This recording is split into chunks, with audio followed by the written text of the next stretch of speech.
네, 안녕하세요. 25일 민수기 36장에서 신명기 3장까지입니다. 민수기 36장은 슬로브와 딸들의 결혼에 대한 이야기를 다루고 있습니다. 길르앗 가문, 바로 슬로브와 딸들이 속한 길르앗 가문에서 이의를 제기합니다. 슬로브와 딸들에게 땅이라는 유산을 주게 되는데, 그들에게 땅이라는 유산을 주게 되는데, 그녀들이 다른 지파로 시집을 가게 되면 우리 길르앗 그 가문에는 그 하나님의 애초에 나눠주셨던 그 땅을 이제 영영 다른 지파에게 빼앗기는 것이 아니냐. 그러면 애초에 하나님이 정해주셨던 그 지파별로 차지하게 될 땅의 경계가 무너지는 거 아니냐. 그런 이의를 제기를 합니다. 그에 대해서 하나님의 해결 방법을 알려주시죠. 그리고 그 해결 방법은 그렇다면 슬로보아스의 딸들은 다른 지파 사람들과 결혼하는 게 아니라 그 같은 지파 내에서 결혼하라고 하신 것이죠. 슬로보아 딸들은 이에 대해서 순종을 합니다. 네, 우리가 민수기 36장의 이야기가 슬로보아 딸들의 결혼으로 끝난다는 것을 보면 좀 시사하는 바가 있습니다. 바로 하나님께서는 정당한 주장에 대해서는 들으시는 분이시라는 것이죠. 애초에 원칙을 세워 놓으셨지만 그 원칙이라는 것도 슬로보아스의 딸들이 이야기했을 때 그 하나님께서 정당하니까 그것을 들어주셨던 것이고, 또 길앗 가문이 그러한 것들을 또 요청을 할 때 또 하나님 그 정당함을 들으셨다는 것이죠. 율법이라는 것은 앞뒤가 꽉 막힌 것이 아니라, 율법이라는 것은 결국 하나님의 뜻 가운데서 이루어지는 것이고, 그 하나님께서 정당하다면 그 세워주신 율법 안에서도 언제든지 그에 대한 변형으로 받아들이신다는 거예요. 우리가 그런 것들을 생각해 볼 때 정말 하나님의 뜻을 제대로 아는 게 중요하지, 단순히 율법의 문자에만 집중하는 모습은 옳지 않다라는 생각을 갖게 됩니다. 특별히 슬로브와 딸들이 순종하는 장면이 눈에 띄는 민수기의 마지막 장면입니다. 바로 명령하신 대로 행했다라는 것이죠. 이 표현은 사실은 민수기 1장에서 10장 사이에 상당히 많이 나왔던 장면입니다. 하나님이 명령하시면 그대로 행했다는 것이죠. 그런 민수기의 초반 모습은 너무나도 보기 좋았습니다.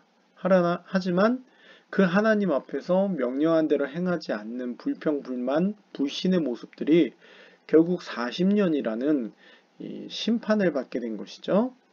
그러므로 슬로브와 딸들의 결론 이야기가 맨 마지막에 나오는 것이 상당히 우리에게 중요한 모습이 됩니다. 어떻게 해야 하나님 앞에 민수기 1장에서 10장 같은 모습이 될 수 있는지를 보여주는 것이죠. 민수기 마지막에 이 이야기가 나온다는 것이 상당히 우리에게 시사하는 바가 크다고 보여집니다. 자, 이제 신명기로 우리가 넘어가게 되는데요. 신명기는 사실은 좀 많이 어려운 책입니다.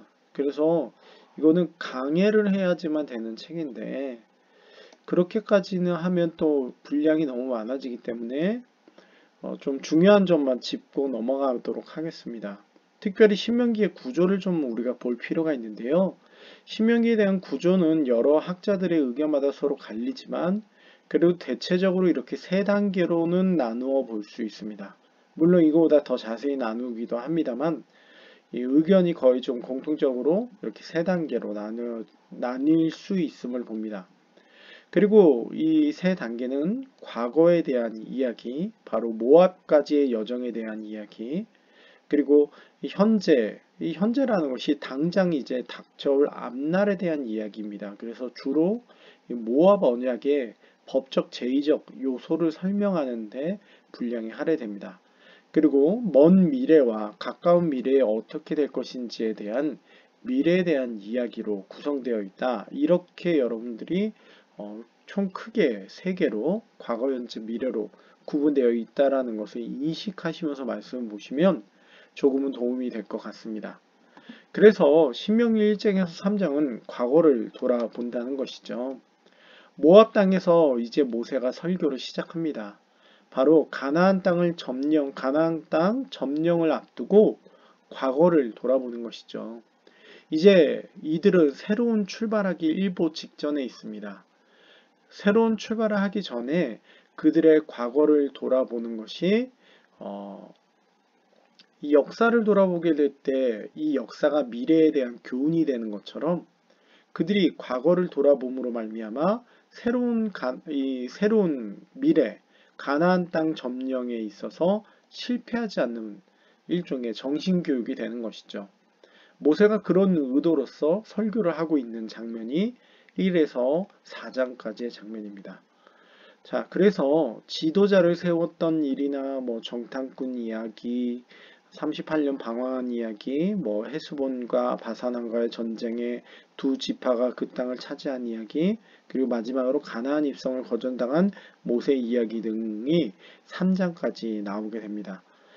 결국 이스라엘 백성들이 이제 새로운 시작을 앞두고 하나님께서 그들이 다시는 실패하지 않도록 이 과거를 돌아보고 정신 차리고 시작할 수 있게 해주는 것이죠.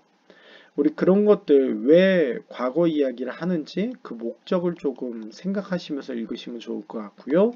그리고 또 민수기를 정리해 보신다는 의미로 이것들을 또 읽어보시면 또 쉽게 머릿속에 성경을 정리하는데 도움이 될 것 같습니다. 네, 감사합니다.